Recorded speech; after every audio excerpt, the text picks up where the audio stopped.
مسئلہ جو ہے وہ ایک ہی ہے ان کے لیے، جو آپ کے بچے ہیں اور ہمارے بچے ہیں، مسئلہ ایک ہی ہے، وہ ہے نشے کو چھوڑ کے اچھی زندگی کو اپنانا۔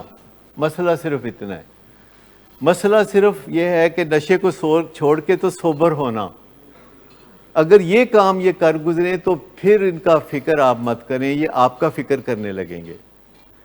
یہ جو ماں باپ کو فکر رہتا ہے نا کہ پھر ایدا نوکری دا کی بنے گا، شادی دا کی بنے گا، ریپوٹیشن دا کی بنے گا، مسئلہ ایک ہی ہے کہ اگر یہ نشہ چھوڑ دیتے ہیں تو پھر یہ اپنا خیال رکھ سکتے ہیں اور اپنی زندگی کو بہترین بنا سکتے ہیں، پھر وہ سراسر سراپا رحمت بن جاتے ہیں۔ جو نشہ چھوڑتے ہیں اور سوبر ہو جاتے ہیں، ایک ہے جو نشہ چھوڑتے ہیں وہ ایبسٹیننٹ ہوتے ہیں، جو نشہ چھوڑتے ہیں اور سوبر ہو جاتے ہیں وہ سراسر رحمت ہو جاتے ہیں۔ کیا آپ میں سے کسی کو فرق پتہ ہے ایبسٹیننٹ ہونے کا اور سوبر ہونے کا؟ دیکھیں، جب کوئی بندہ یہ فیصلہ کر دیتا ہے کہ میں نے نشہ نہیں کرنا تو یہ ایبسٹیننس کی راہ ہموار ہوتی ہے، لیکن جب وہ یہ فیصلہ کر لیتا ہے کہ میں نے اپنے کردار کے اوپر کام کرنا ہے، ابھی کیا کوئی نہیں، جب وہ فیصلہ کرتا ہے نا کہ میں نے بھائی اپنے کردار پہ کام کرنا ہے تو وہ سراسر رحمت ہو جاتا ہے۔ اچھا، یہ اس میں بڑا فرق ہے کہ ابھی اس نے صرف فیصلہ کیا ہے، ابھی کیا کوئی نہیں۔ یہ فیصلے سے بڑا فرق پڑتا ہے کہ اگر آپ فیصلہ کر لیتے ہیں کہ نشے کی بیماری میں نے جو اپنے ساتھ کریکٹر ڈیفیکٹس کو اٹریکٹ کیا تھا یا اپنی طرف کھینچ لیا تھا، میں نے ان کے ساتھ دوری اختیار کرنی ہے، اور ابھی یہ صرف فیصلہ کیا ہے۔ ہاں، ڈیسیژن از دی ٹرننگ پوائنٹ، اور 12 قدموں کے پروگرام میں یہ تیسرا قدم ہے جس میں انسان فیصلہ کرتا ہے کہ میں اپنی مرضی اور اپنی زندگی مالک کے سپرد کر دوں گا جیسا کہ میں اس کو سمجھتا ہوں، خدا کے سپرد کر دوں گا جیسا کہ میں اس کو سمجھتا ہوں۔ دیکھیں، جب بندہ راک باٹم ہو جاتا ہے نا تو یہ سٹیپ 1 ہے کہ وہ سمجھ لیتا ہے کہ میں برباد ہو گیا ہوں، اور اس کی وجہ یہ ہے کہ میں نشے کے ساتھ نباہ نہیں کر سکا، کیونکہ جو لوگ نشے کے ساتھ نباہ کرنے کی صلاحیت سے محروم ہو جاتے ہیں وہ ان کو راک باٹم کہا جاتا ہے۔ جو نشہ کرتے کرتے برباد ہو جاتے ہیں، جو نشے کی دوستی میں برباد ہو جاتے ہیں، تو وہ سٹیپ 1 ہے کہ اپنا تسلیم کر لینا کہ میں رہ گیا ہوں اس دوستی میں مار کھا گیا ہوں، اور جسے میں دوست سمجھتا تھا وہ دوست نہیں، ہواری تھا۔ جی، میں آپ ہی سے پوچھ لیتا ہوں کہ اگر کوئی بندہ سوبر ہوتا ہے تو آپ ہی مجھے بتا دیجئے کہ اس کو دیکھیں تو کیا نظر آئے گا؟ یعنی اگر وہ ماں باپ کی طرف چلتا ہوا آ رہا ہے تو ماں باپ کو کوئی ٹینشن نہیں ہوگی، بلکہ ان کو بڑی خوشی ہوگی، ان کو بلیسنگ محسوس ہوگی کہ میرا بیٹا میری طرف چلتا ہوا آ رہا ہے۔ اگر میرا بیٹا میری طرف چلتا ہوا آ رہا ہو اور میں ٹینشن محسوس کرنے لگوں کہ ہونے نے پتہ نہیں کی گل کر دینی ہے، تو اس کا مطلب یہ ہے کہ وہ سوبر نہیں ہے۔ آنیسٹی اینڈ ٹرانسپیرنسی، ذرا تھوڑا بتا کیا ہوتی ہے آنیسٹی اور ٹرانسپیرنسی؟ سوبر ہو جاتا ہے تو آنیسٹی اور ٹرانسپیرنسی، جس سے بات کرتے ہوئے ماں باپ کو پہلی بات یہ ہے کہ ٹینشن نہ ہو، یا لوگوں کو ٹینشن نہ ہو، جس سے ہاتھ ملاتے ہوئے کسی کو یہ نہ لگے کہ پتہ نہیں ہاتھ ملاندیاں کی کر لے گا۔ تو یہ چیزیں ہو سکتی ہیں نا۔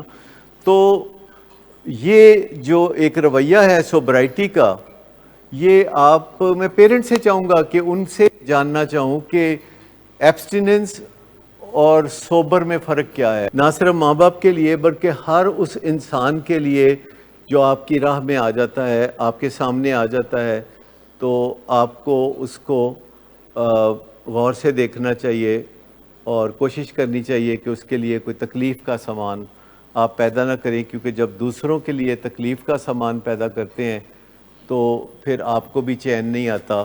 ابھی کل ہی مجھے آپ بتا رہے تھے کہ مجھے گلٹ بہت ہوتا ہے، میں بار بار سوچتا ہوں کہ جو میں نے غلطیاں کی تو کیوں کی، تو ہر روز چبھن ہوتی ہے اس کی، اور یہ چبھن جو ہے بڑی تکلیف دہ ہو سکتی ہے کہ جب انسان دوسرے کو تنگ کرتا ہے اور اس کے بعد اس کو شعور آتا ہے تو اس کو پھر چبھن ہوتی ہے کہ یار میں نے اس کو تنگ کیا تھا، میں نے اس کو تنگ کیا تھا۔ دیکھیں، گلٹ جو ہے یہ ایک اچھا جذبہ ہے، چونکہ گلٹ ہمیں کہتا ہے کہ تم سے غلطی ہوئی, تم آگے بڑھو, معافی تلافی اضافی کرو.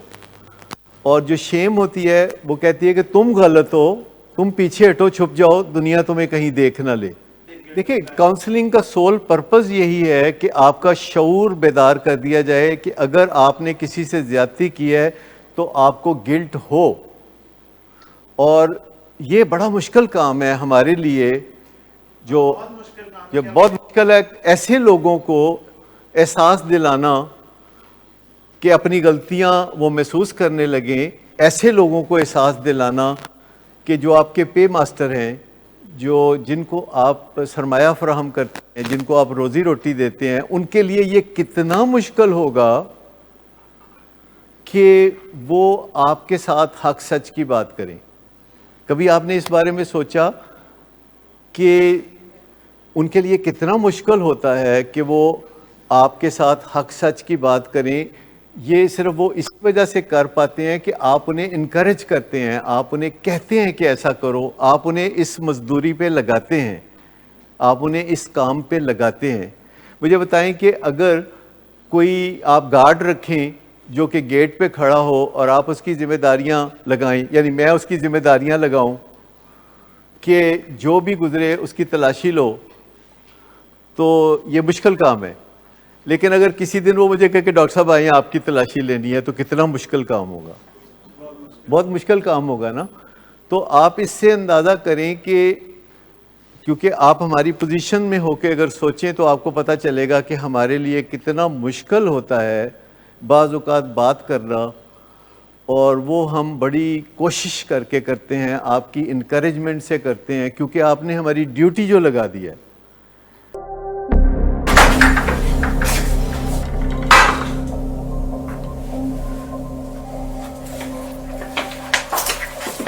آج پھر بھی کرایا میرا نہیں تو ان بچوں کا ہی خیال کر لو. بند کرو تم اپنی بکواس. لیکن تم اپنی گھٹیا کو تو سے باز مت آنا. تم ہو ہی گھٹیا انسان. تم ہوتی کون ہو مجھے روکنے والی؟ تمہارے باپ کے مال کی پیتا ہوں کیا؟ شراب نوشی کی وجہ کردار کی خرابی نہیں, موڈ کی خرابی ہے. شراب نوشی کبھی بھی نشے کی بیماری میں بدل سکتی ہے. نشے کی بیماری ہر سٹیج پر قابل علاج ہے. مدد حاصل کیجیے کیونکہ وہ ایسا نہیں کرے گا. ولنگ ویز سے مدد حاصل کیجیے, کہیں سے بھی مدد حاصل کیجیے, لیکن فوری مدد حاصل کیجیے. جس معجزے کے انتظار میں آپ نے بہت دیر کر دی, اب وہ دستک دے رہا ہے. مدد حاصل کیجیے, مدد حاصل کیجیے, مدد حاصل کیجیے.